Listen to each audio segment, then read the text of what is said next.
বিসমিল্লাহির রহমানির রহিম।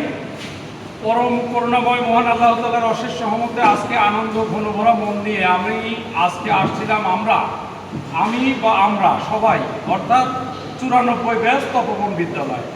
আমাদের বন্ধু বান্ধবী যারা রয়েছেন, যারা আমাদের ভালোবাসার মানুষ, বিপদে একে অপরের সাথে আমরা সৌহার্দ্যপূর্ণ আচরণের মধ্য দিয়ে জীবনযাপন করে থাকি, সেই সকল বন্ধু বান্ধবের সাথে নিয়ে আজকে আমাদের বন্ধু জাকির হোসেন মেয়েটা ভালো রেজাল্ট করার কারণে আজকে পাবনা মেডিকেল কলেজ হল রুমে একটু খাই দায়ের ব্যবস্থা ক্যান্টিনে হলো। আনন্দের সাথে আমরা সকলের সন্তানদের জন্য দোয়া করি যে যারা এই শিক্ষা দীক্ষায় যারা ভালো রেজাল্ট করছে তাদের জন্য দোয়া করি, আল্লাহ যেন তাদেরকে আরও আগানোর সুযোগ করে দেয়।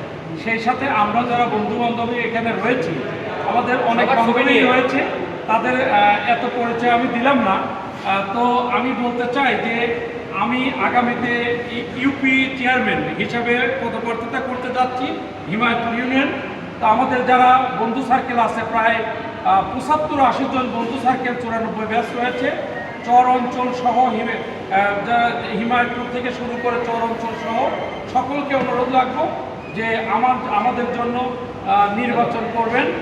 তো আপনারা সবাই আমাদের জন্য দোয়া করবেন, আর আমাদের যারা বন্ধু বান্ধব তাদের জন্য দোয়া করবেন। আমি সবার সুস্বাস্থ্য মঙ্গল কামনা করে শেষ করছি। মোহাম্মদ জাহাঙ্গীর হোসেন, 94 ব্যাচ, এবং জাহাঙ্গীর হোসেন বন্ধু মহল। আসসালামু আলাইকুম ওয়া রাহমাতুল্লাহ।